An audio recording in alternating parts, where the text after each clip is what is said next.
I've done signed up for that Camp Captivate, whatever that is. So in July, I jumped on that wagon. I know. Woodrow, like, just, you know. I need those hours. You're being extra. Are they paying you for it? I don't know that I've even have anything yet. I just threw my name in the hat. Oh, they'll pick you, you know. Aw. He's the golden boy. It's the luck of the Irish. That's what it is. Yeah, that and that there is nobody who wants that spot at all. Yeah, right. Be different experience for sure. Yeah, I would have. I just like I couldn't do July at all. It just wasn't going to be doable for me. And so when they switched me, I hurry up and emailed. I was like, wait, this is not going to work out at all. Mhm. It's going to be interesting though, once they finally explain to me how it works out. So. Well, good evening, everybody. Emily, are you with us tonight? I am. Well, look at there. Well, congratulations. Thank you. I know that's not Pierce. That one looks a little bit too old. No, this is Paxton. He's 3. Of course, all babies have got more hair than me, just not on their face, on their head. But congratulations, and we're glad you're with us tonight. Glad that you're doing well. Thank you. That's marvelous. I told Tracy Jessup, I said, we've had so many not good news and Mels. I said, make sure you run our 2 new babies in this week. We need to see them celebrated. We need good news. We have a classmate who is sick tonight, and we're praying for her. She got in touch with me this morning, so I tell you, COVID is not gone. One of the fellows that worked with me, we worked together in Charlotte years ago, and he works with us. He grades. He's immune compromised, and he's got it now, and so it's not good news, but it's not gone away. So prayers for everybody still, and hopefully we'll get through the backside of this. I don't even know if we'll have to wait and see if we're going to be able to make school visits here before long, because the numbers keep going up. That's not good. So everybody gets to do some sort of summer school supervision this summer. That's everybody's deal. I'm excited for y'all for that. I know that'll be a lot of fun. And what is it that you have volunteered for? Well, I'm not really sure what it's going to be, but I think it's a. You're not really sure, but you school. volunteered anyway. That's right. Now don't be disparaging Irish people that way now. Being that dumb, you're supposed to learn something here. First rule: never volunteer. Second rule: refer to first rule. Yeah. Hopefully it'll diversify me a little bit. Being that Highland is a little sheltered, so yeah. I think this will be a little bit opposite end of the spectrum. Okay. Well, as long as you know what you're getting yourself into. Of course, now's the time to be trying different things, while you're doing your clinicals. That's a good time to be learning different things and getting in different experiences. That's exactly right. It's kind of hard. It's a struggle to get hours in the summertime. So that would be that's a good notion to do those kinds of things. And Gaston County in many ways, I guess, is maybe it's a throwback to the old days, but it used to be that before you could even be considered to be an AP, you had to have done summer school. And so I'm glad that you folks are all getting the opportunity to do that. So that's a good thing. Have I frozen or y'all frozen? It's not good. We're back again. Okay, I am the host now. connected to computer audio. Can y'all hear me? We can hear you now. Yeah. All right, something's, I hope my signal doesn't go bad. I've got my backup hotspot here ready if I have to go to it. So we'll see how it goes.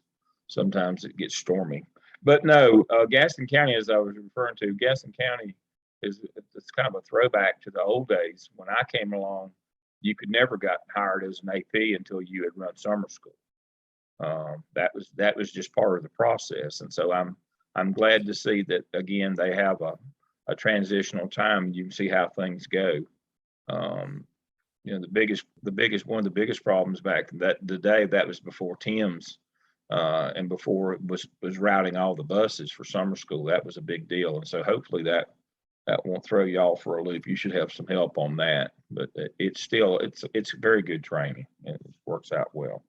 Well, welcome to Mels 603. This is our second session of the summer. As always, we'll start with our weekly sessions. Every semester, I wait to see how long until somebody asks me, well, why'd we do safety and security first? Well, unfortunately, found out again this week why we have to do safety and security first. I used to not have to do it at all, and then I used to put it toward the end, and now it has to be first. Prayers for the folks in Texas, you know. I don't know how long we're going to keep saying prayers and not do anything, though. 19 students killed yesterday? Well, that's why we have to have this crisis box and why we have to have these safety plans and why we have to assess our facility and do all the things that we did this past week or that we're doing now. This is why. Unfortunately, this is why. Let me get out of that. So let's look at our weekly schedule. And so most of you are doing these now. I hope that you're finding that your crisis boxes are easy to find in the front office, not locked away in somebody's cabinet somewhere where nobody could ever find them. I hope you're finding that they've got keys to access points around your campus where the shutoffs are, that your evacuation plans are up to date and appropriate, and that there's blueprints, there's class rosters. I hope that all those things are there. You just never know. I saw a article and a link to a YouTube. I might have told you last week that I'm very concerned about that the military is switching their combat rifles from M16s, which AR-15 is a civilian version of that, to a newer rifle that's much more powerful and much bigger bullet, and that'll be the rifle du jour. That's not good news. You know, they're going to go now. The NATO round is 5.5, and it's a 60 grain bullet, travels at 3,000 foot a second. The new rifle is a 6.8, again travels at 3,000 foot a second per minute, except the bullet is Because they live all over the county. So Yeah. good experience. all right. Are we back? Yes. All right. I've switched my provider here. I don't see y'all yet, but there you come. All right. So hopefully this will solve our problem. But anyway, not good news on the firearm front this week that we're going to go to a bigger, more powerful rifle as that everybody will have to have now. All the civilians will have to have. That we don't have a handle on this problem. So we have to do everything that we can do. I'm not going to get off into a political rant here, but we got to do everything we can do to keep our kids. It'll show you. Really. Yeah, so There is an app. There is an app.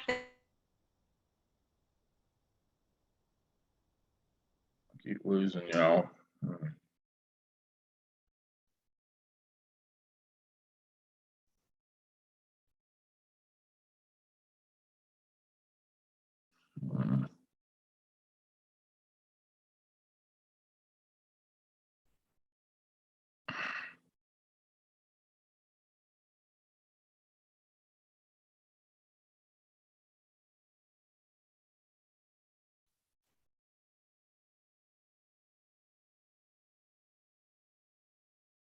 Oh, me. Is anybody else having problems besides me? Just me? I did earlier. I don't know. I don't know if it's my Zoom account or my internet. I don't normally have these problems. We'll go as far as we can go here. So this week, you're to work on human resources. So again, let me share my screen and hopefully I won't lose you. Let me get out of that.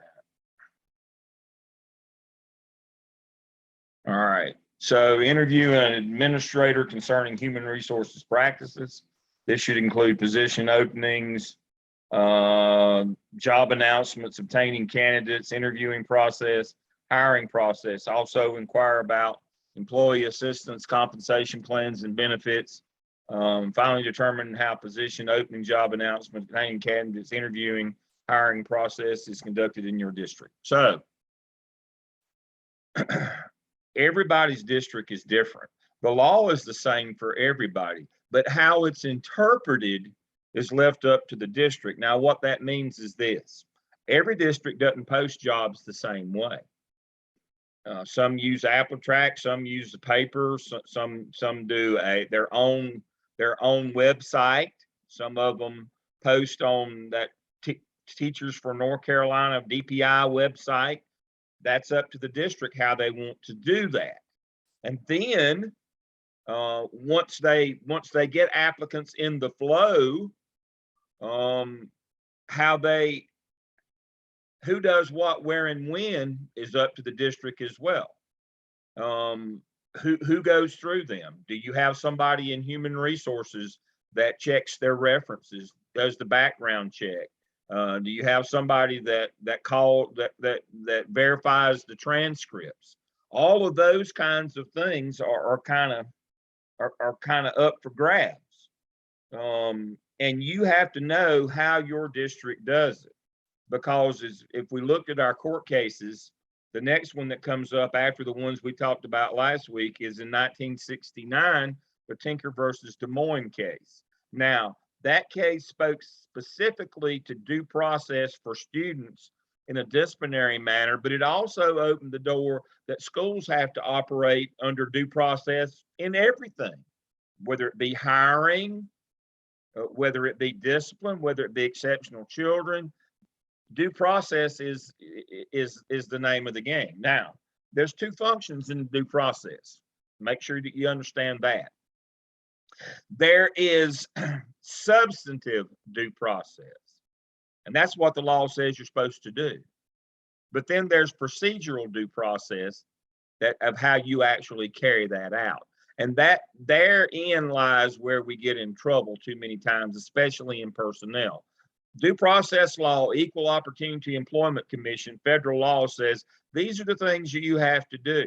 But then that's the substance of the due process. The procedural piece is, how does your district interpret that as to who will do what, where, when, and why? And it varies from district to district. Sometimes, unfortunately, it even varies from school to school. But you better know whatever it is, because it will come back to rest at your doorstep if you miss a step. You hire somebody and background check wasn't done and it comes back bad. You don't call a reference. You think somebody else did that. Somebody asked an inappropriate question. I was coming in on two wheels to get here to my condo this afternoon. You know what I was doing this afternoon from 3:30 to 4:30?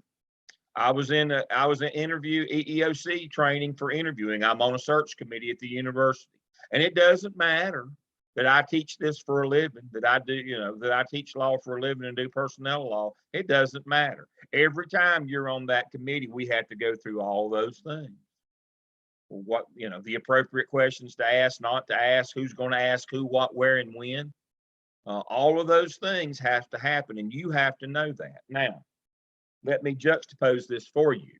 When I was in Burke County, or I was in Rutherford County, which are low wealth districts, I had to do it all.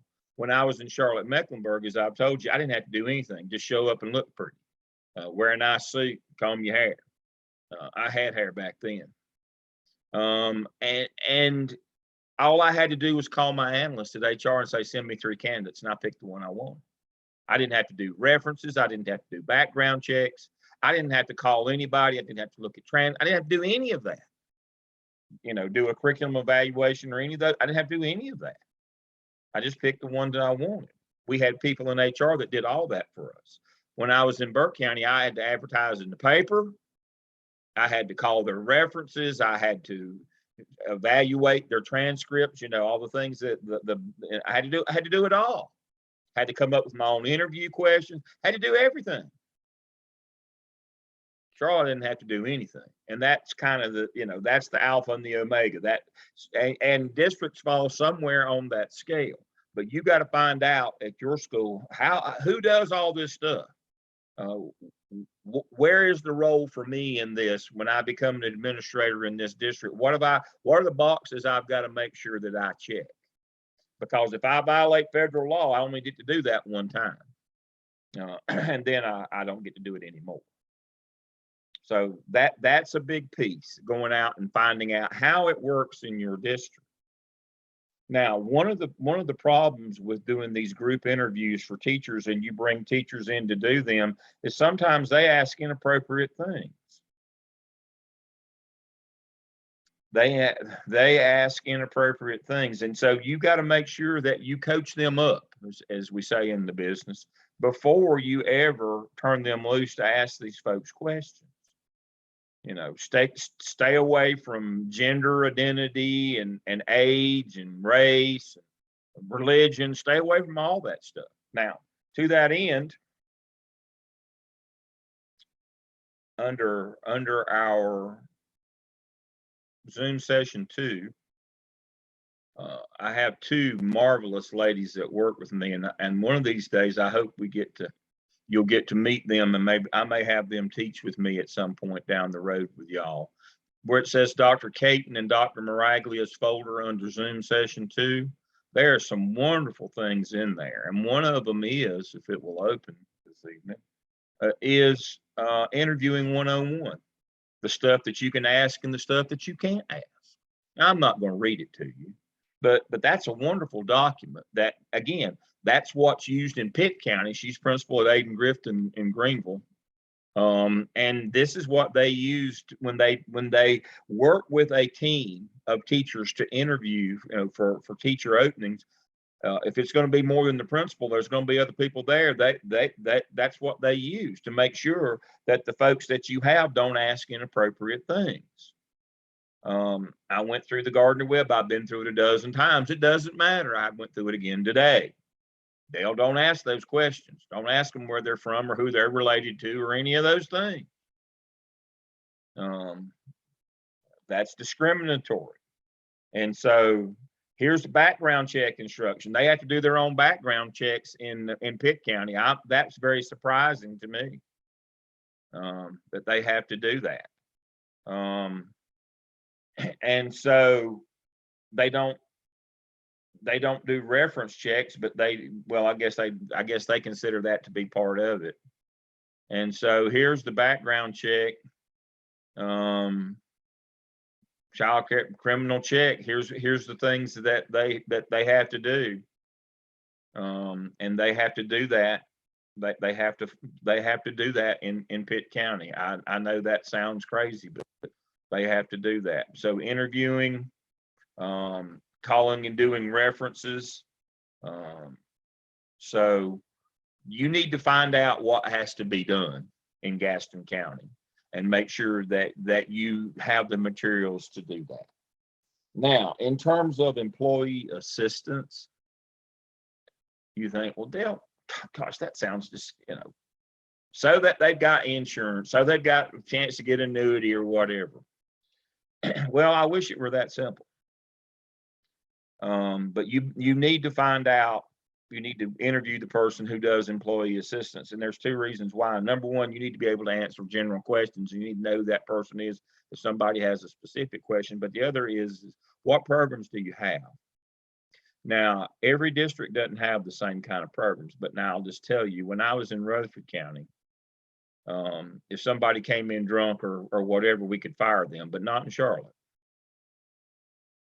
I inherited a teacher who was a crack addict back in the day, back in the 90s when the crack pandemic had the grip on Charlotte. I inherited a crack addict and she relapsed. But because they knew that and because we had EA, I couldn't fire her. She stayed on leave. She was on medical leave for a whole year. And I could not. Do anybody understand personnel law enough to know what happens if you got somebody out on leave? Can you hire a replacement? That would be no. What do you have to do? Long-term sub, or just a regular sub if you can't find a long-term sub. And so I limped along with, it just damaged all year long. Now, I don't mean to be hard-hearted, but now you hired me to get, to educate these kids, not to make sure that she had a job. But because she was registered with employee assistance that she had a substance abuse problem, couldn't let her go. Now, when she came back from that, and the first time she came in looked like she slept in her clothes, I took her over and drug tested her, and then I was able to let her go. But it took me a year and 2 months. I had a fellow that I was recalling today at lunchtime today. I had a fellow that the first year that the Panthers played at the Panther Stadium, he didn't show up for work on Monday morning. About 10 o'clock, he called me, and I could hear all this background racket. And I said, Frank, where are you calling me from? He was in the drunk tank over at the county jail. And so I ended up, but because again of employee assistance, it took me a while, but I finally found him drunk in the bar down in South Charlotte and walked in and fired him on the spot. But it took me a while because if these folks, if you have that kind of employee assistance where they can self-report themselves and get treatment or get help, you're very limited in what you can do with these folks. And you need to find that out. And you need to find out before it becomes a problem, before you got a classroom of kids with nobody with them, and what your options are going to be. I'm not trying to be hard-hearted here, but times are tough, and finding subs and getting class coverage and getting employees is hard enough without employee assistance roadblocking you when you need to move on and make a better decision. And so that's why you need to talk to them. What services are available? What would be my option if I had somebody in a case like that had a substance abuse issue? What would be my relief in this case? You need to find those kinds of things out. And so you need to talk with those people. So that's what we're going to be working on this coming week. So we're going to be talking about personnel tonight. We're going to be talking about interviewing and hiring and evaluating. So we have to follow due process to hire people. We have to advertise for a certain period of time. We have to post what the qualifications are. We have to go through an interview process. Now, very important part of this, and let me share my screen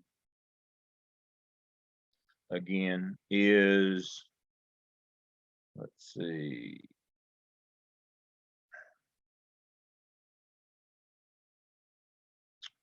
The school board does the hiring. The superintendent makes the recommendation. You can only recommend that somebody be hired. Generally, you recommend back to HR, and then they make the recommendation to the superintendent. The superintendent does the board, and that way. So you can't offer somebody a job because you can't hire. That's what the law says. The law says that the school board does the hiring and the superintendent makes the recommendation. That's the law. And too many times folks say, well, I want this person over here. I'm going to go ahead and offer them the job. I'm sure it'll just go through. Don't make that mistake. You will interview at least 3 applicants, and you'll recommend back to whoever your contact is at HR what your preference is, but that may not happen. And just like this afternoon, after this afternoon's training, we're to send 3 names up the hill as we always do, but we may not get our top pick. So we can't be talking to somebody about the job and the money and transferring and finding a place to live. No, you don't make that decision. You pick the one you want, and you, or ever how many they tell you that they want you to pick, 1 to 3, but you would never offer them the job. Legally, that's not your place to do that. Legally, not your place to do that. You can get in trouble doing those kinds of things. I was promised this job. I'm filing a lawsuit. I was promised this job. Or you ask an inappropriate question. Or one of your teachers on your committee ask an inappropriate question. Any of these things are grounds for a lawsuit, because we're under due process, and it's federal. So you got to make sure that you understand that hiring is a big deal. In the end, we want to make good informed decisions. But the main thing to learn is there is a legal process for doing this, and that you must follow that legal process. Whatever it is in your district determines this, the procedural piece of due process, who does what, where, why, when. That's all determined by your district. The law, federal sets the law. That's the substantive due process. Your district sets the substantive in terms of what or the procedural in terms of what we're going to do. So I'm going to pause and catch my breath here, and I'm going to stop, and you can unmute yourselves. Questions that you have for me about the hiring process. Thoughts, comments. It's about the most important thing that you do. That was this afternoon I interviewed my principal, and it was his words exactly. That was about the most important thing that we did, or was the most important thing that we did, was to hire good folks, and to put our biggest thing was to kids, teaching kids, but to put 4 good teachers in front of them every day at the high school level, and that was to hire them. And but what you just said about not promising them a job, that came up. Yeah. Made a big point about that. Yeah, that's a big point. That's number one in terms of the hiring process, is don't promise them a job. And the overarching thing is, it's the most important thing that we do. You don't teach a soul. Now, you get people, and we're teaching you how to develop them. You learned how to do your data and work on specific subgroups in the app cell. In the app cell, a professional growth plan to grow them. But the whole notion here is that you got to get them. You got to get good ones. If you don't get good ones, there's got to be a process, get good people. And there's a process to try to make them good ones. And that's what the app cell and the app tell is about, is trying to make good ones out of them.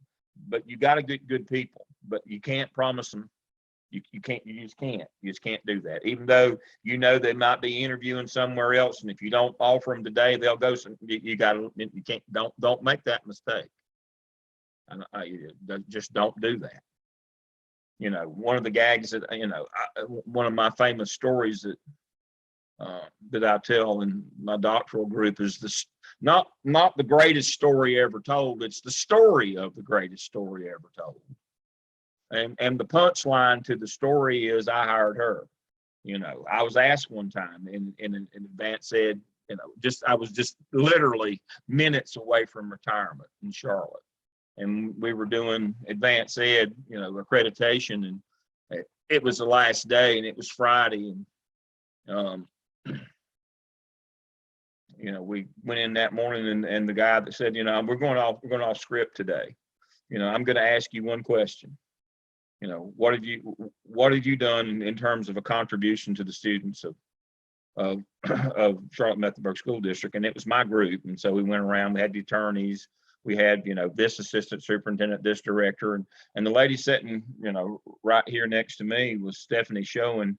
She's principal now, but at that time she was AIG director. And so she told us, it was truly the greatest story ever told about this high school principal that had hired her, and it changed her life. She was a beginning teacher. She met her husband, their kids, and all the wonderful things that she had done for all the children in the district. I mean, she'd been there for 17 years, all this wonderful stuff.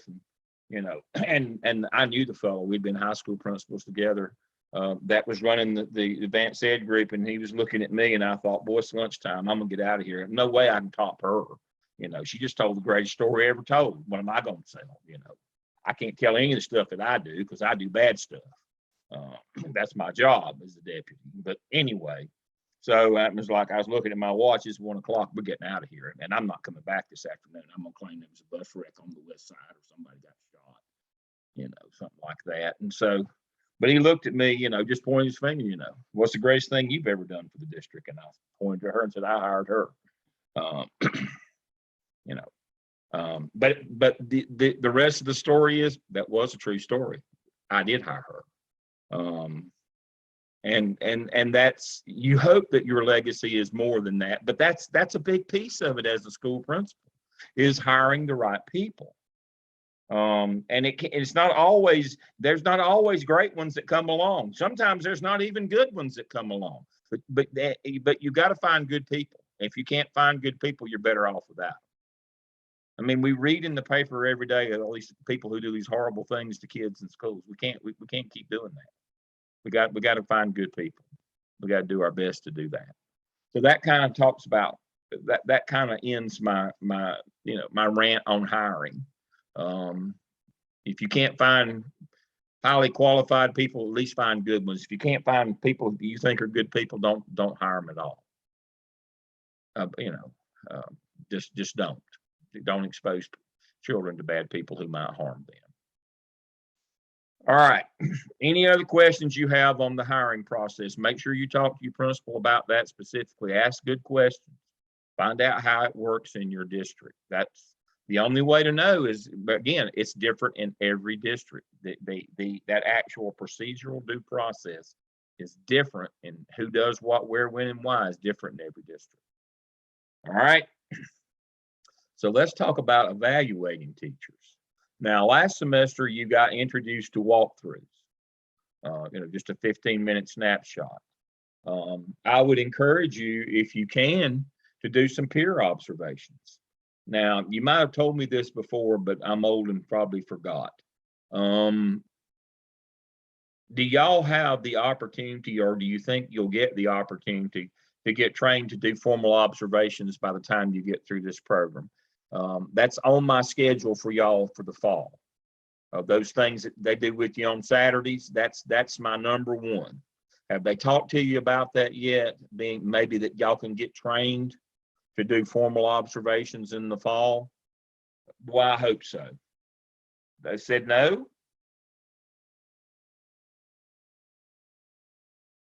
I don't think so yet, right? Maybe I can twist an arm or two. I don't think they said no. I just don't think they brought it up. They hadn't brought it up Right, yet. right. I don't think that they've said no or anything. Right. They just haven't brought it up yet. Yeah.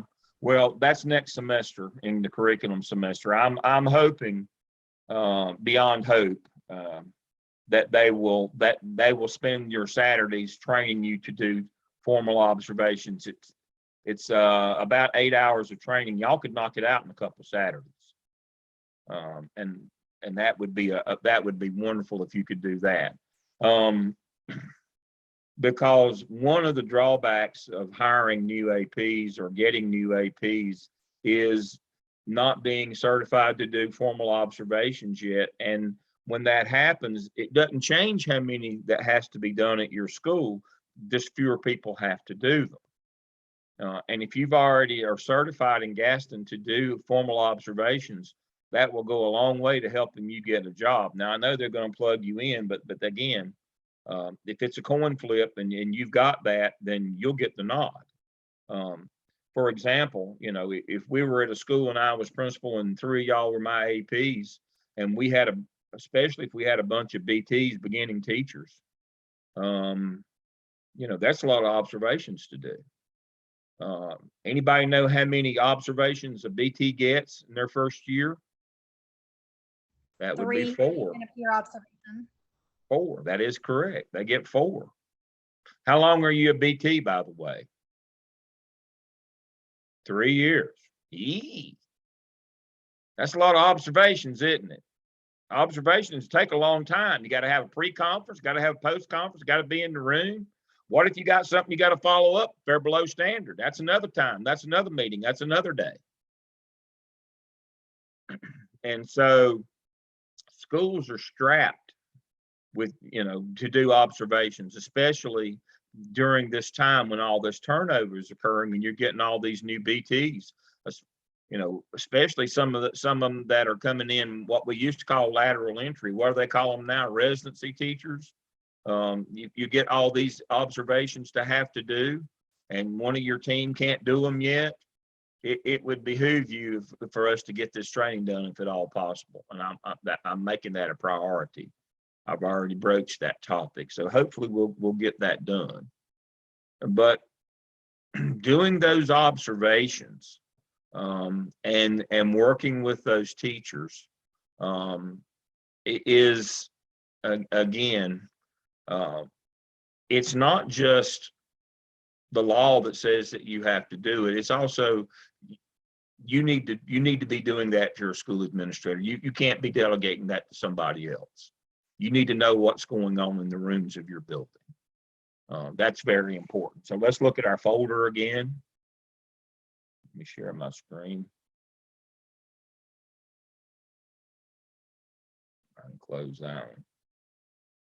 Teacher evaluation training. Again, you've got to be trained. Let's look at this one.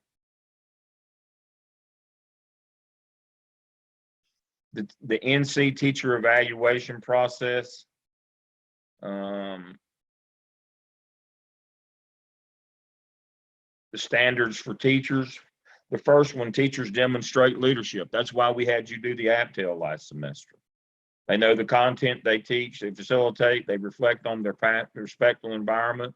These are the standards, and they put you through all these things, the rubric.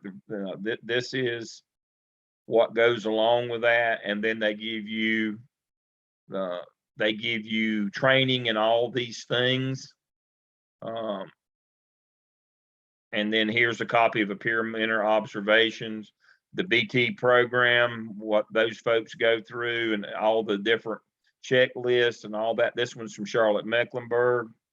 Oh my Lord, there's a lot of bells and whistles, but more importantly,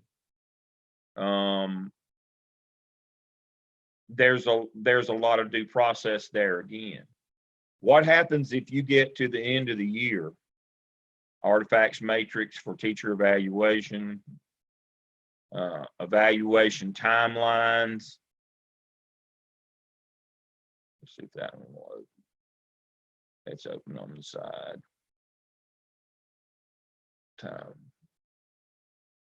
I'd say those are opening up here.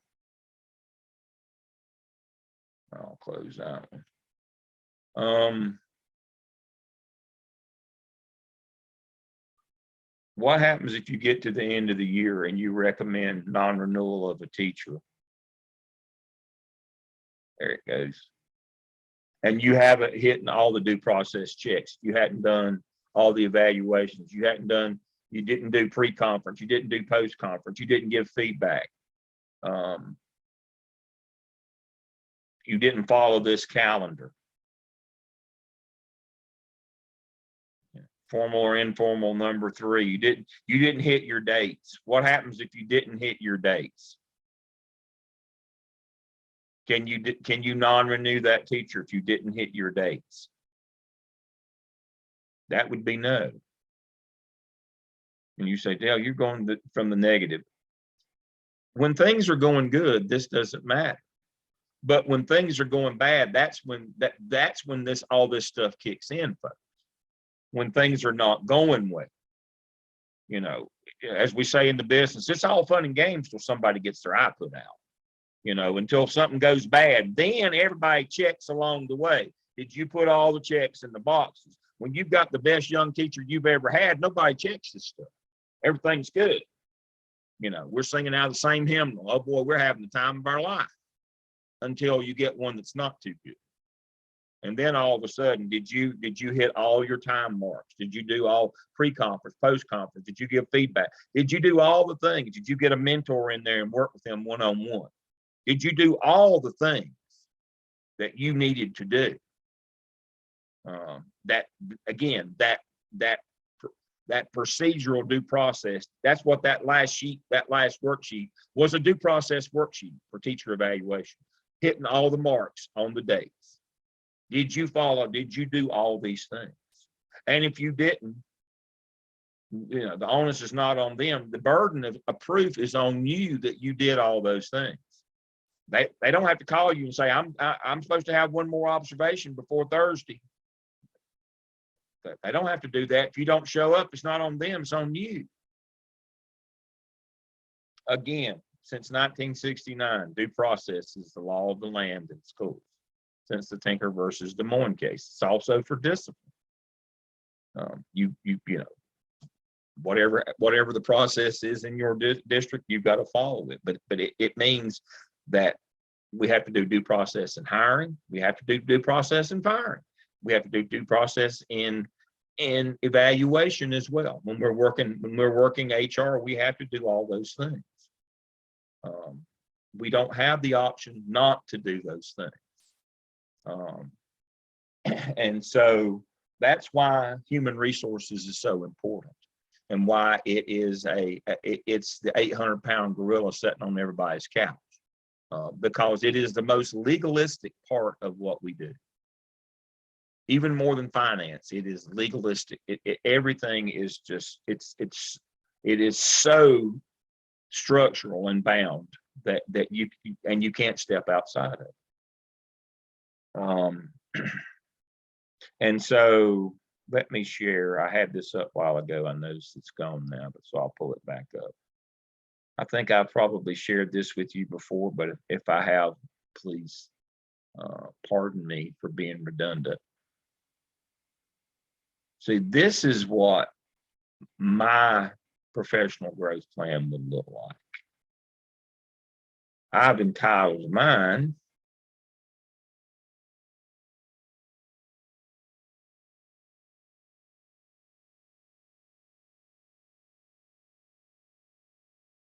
MTSS for Teachers. So this would be mine. So what I would do in the first semester for these observations and for supporting teachers and trying to grow teachers, we would have staff development on Marzano's 9 high yield strategies. Again, we need for them to be empowered in their own classroom, and it would range from 30 minutes to all day based on the adoption level of the faculty. That's why I'd be out doing those walkthroughs and doing my formals, and I'd take that data, how many of them are doing what we want them to be doing in the room? How many of them are doing Marzano? How many, do I see evidence of the 9 best practices?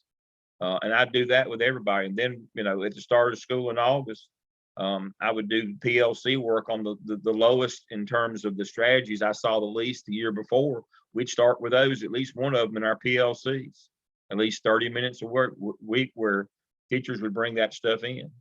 And they would talk about how they do that in their classroom, non-linguistic, how the representation, how they do cooperative learning, whichever the 9 it is. But I would also make sure that I was doing one-on-one coaching of the 9 strategies with my BTs. I'd start them from day one. And as I said last week, part of master scheduling is unbalance the schedule so that, Paris and I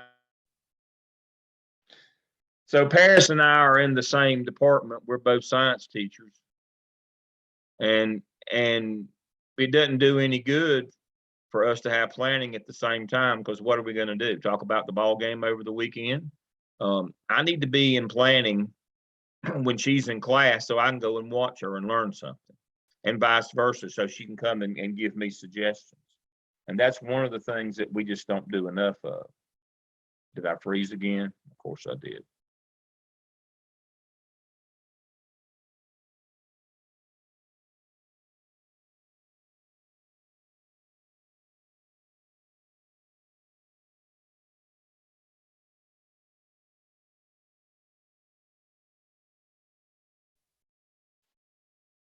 All right, we're struggling, but we're going to get there. And so Paris is going to come watch me and I'm going to come watch her. And we have to fix our master schedule where we can do that.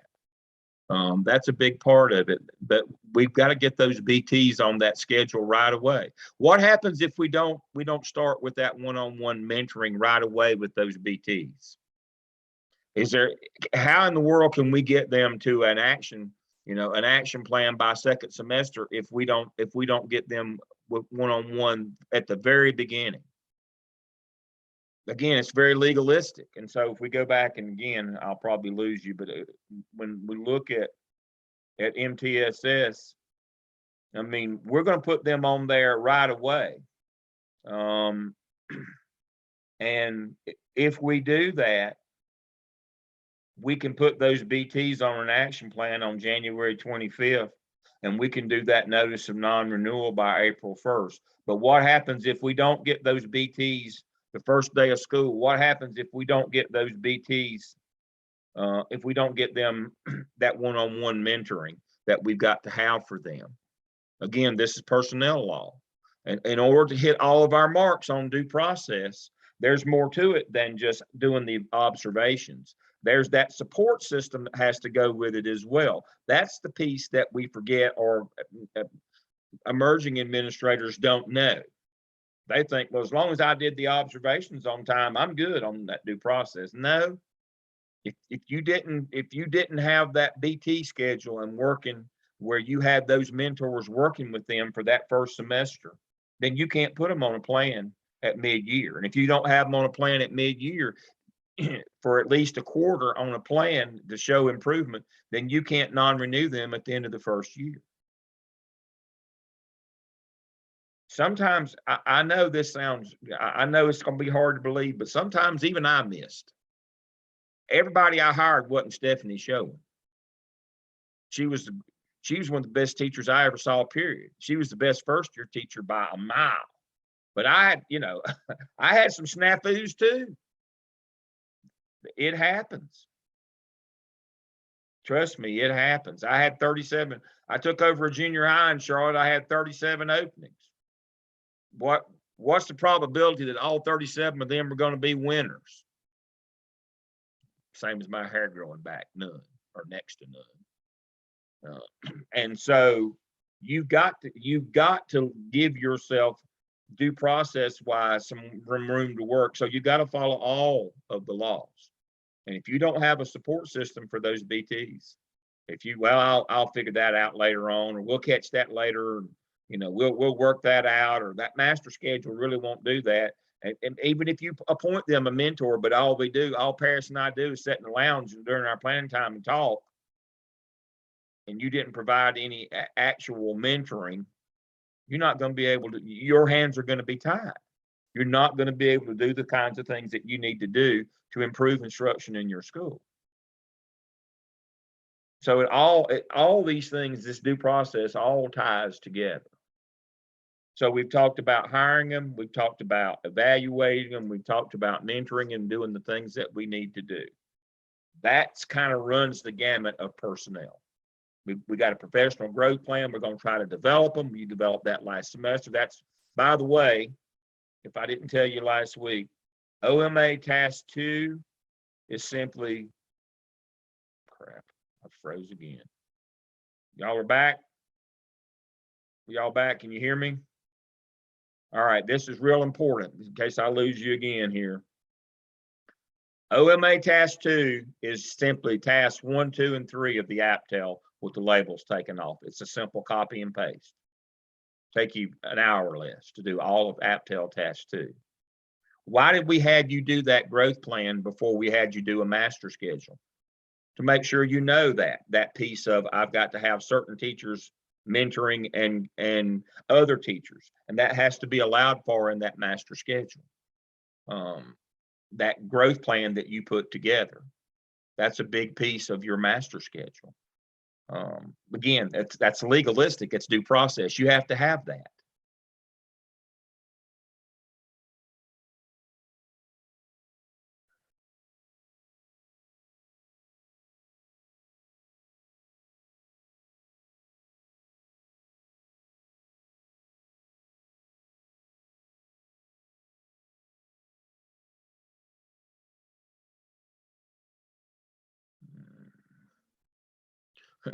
it's finally said my connection is unstable.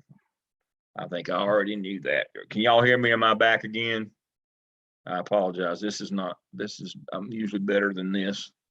All right, so we'll kind of wrap up the personnel piece. I want to talk a little bit, and I'm going to make it short tonight. My connection is so bad. I understand why. I want to talk for a minute about. Let me share it with you. It'd be easier to show it. Let me share it. I can close that one. We covered budget laws. You know where those are. Let me get to it right here. This is the court case, as I said, that for due process rights. We're going to talk about Leandro next week. We'll talk about busing, but the part that I want to talk about tonight is these are court cases that matter. No child left behind. I want to talk about no child left behind for a minute. And I'll stop my share. It seems to work better when I'm not sharing. All right. Who knows what No Child Left Behind said? What was the salient? There were two salient points from No Child Left Behind. Anybody know what they were? Kids don't have to go to low performing schools, right?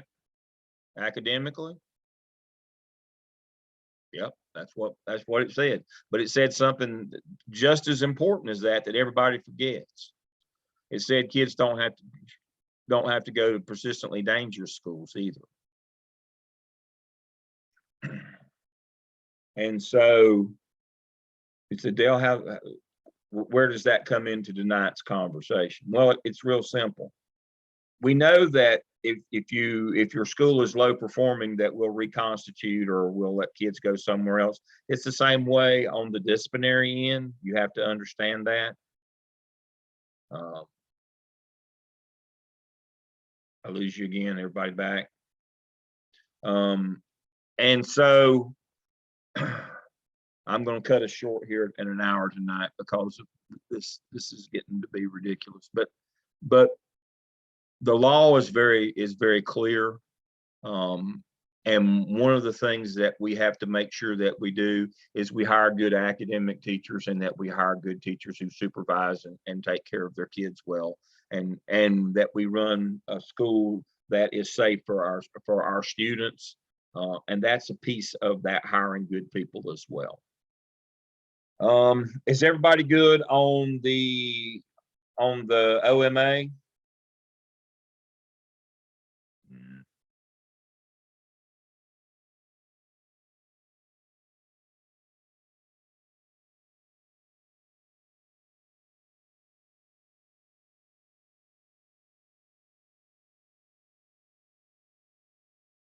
Are we back? Can you hear me? Unmute yourself if you can. Anybody here? All right. Everybody know what we're doing on the OMA. You've got what you need to do for task 1. Task 2, again, is just the first 3 tasks of the APTEL with the labels taken off. You should be fine on that. We've talked about personnel tonight. We've covered pretty much all the laws we need to. We'll talk about finance laws and Leandro next week in preparation for our case study down the road. I had a lot more stuff planned tonight, but that's fine. Make sure you look at the teacher evaluation manual. I had it pulled up. You saw that slide that had the standards. Look at the teacher evaluation manual.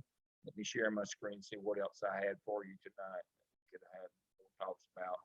Make sure you review these. We can talk about that next time.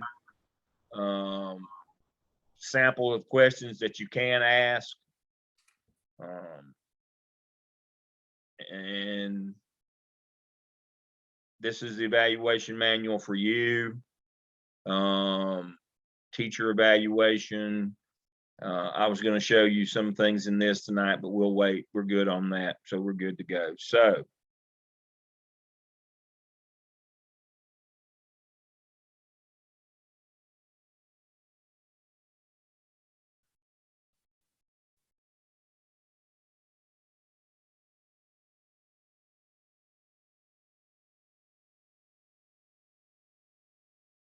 All right. So I'll go ahead and end this right here tonight, and we'll pick up next week. Hopefully we'll have a better signal on everything next week. I left work because the signal there wasn't working this afternoon. How ironical is that? We were having trouble Zooming this afternoon there. All right, questions you have for me before we go? Everybody's good on the weekly activities. Everybody's good on coming and going to and froing, talking to all these folks. Everybody's good on the OMA. Everybody's happy. Your book should be here soon, your resource book. I Anything do have else? a Okay. It was kind of fast and kind of broken up. Did you say the first three tasks of APSL or APTEL? APTEL, the growth plan.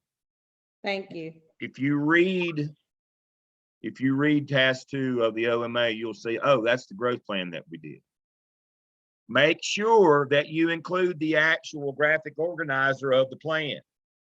Don't put it in the appendices. It needs to be in the body of task 2 of the OMA. Now take the labels and the prompts from the APTEL out. But other than that, and just make it, and just take them out, and that's OMA task 2. APTEL, the second one, the one you did last semester. It feeds directly into what we're going to be doing with the, again, you have to have that before you can build a new master schedule. Because you have to know who's got to mentor who and what we're going to be doing on all these due process things that we're required to do. If we don't provide that mentoring, if we don't provide that support, if we don't get those evaluations done, we're stuck with that person forever and ever. It's not, it's no sin to make a bad hire. It's a sin when you don't hit your marks and don't do process where you can fix that bad decision that you made. Because you're not going to be, nobody bats 1,000, folks. Nobody hits a home run every time at the plate and hires the best people every time. And I'll close with, hopefully the internet will stay up. I made a bad hire one time, and what made it doubly bad was she student taught for me. I was an elementary principal, and I had a student teacher. Now she was not straight out of college student teacher. She was late 30s and had kids, and she was a dynamo. She was a dynamic student teacher, and she was a crackerjack, as we used to say back. And I said, well, we got to hire her. And sure enough, I had an opening, and I hired her. Woo.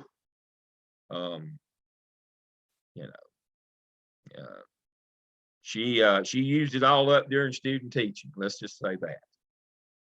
She was a complete whiff. Basically, what she said to me was, I did all that, and did that. Now that I've got a job, I don't have to do any of that stuff. And she got there when the kids did and left when they did, and she was just awful, absolutely awful. But I fixed that. It took it. It takes a year. It takes a year to fix it. When you make it the best you can do. If you hit all your marks, it takes a whole year to fix a problem that you made like that. And if you don't hit your marks, you may never be able to. If you don't get that procedural due process down, make sure that you followed everything you were supposed to. Then you can never, it's going to be, it's going to be an albatross around your neck for as long as you're there. You don't want that to happen. And again, we're going to be champions for children. We're not an employment agency. We want good people, and we want to treat them well, and we want to facilitate them. But if we made a mistake in hiring, we got to fix it. It's up to us. All right, our hour is up. Y'all get an hour reprieve tonight. Spend that hour reading in your law book, working on your OMA, get all that stuff together, and we'll talk about case studies along with our other activities for next week. I appreciate you being with me tonight. Y'all, when our signal is better next week, y'all got to talk more. We got to have more of a conversation. Y'all got to ask more questions. All right. I'll see you next week. Everybody stay safe. Thanks. Emily, again, congratulations. Good to see you tonight. Thank you.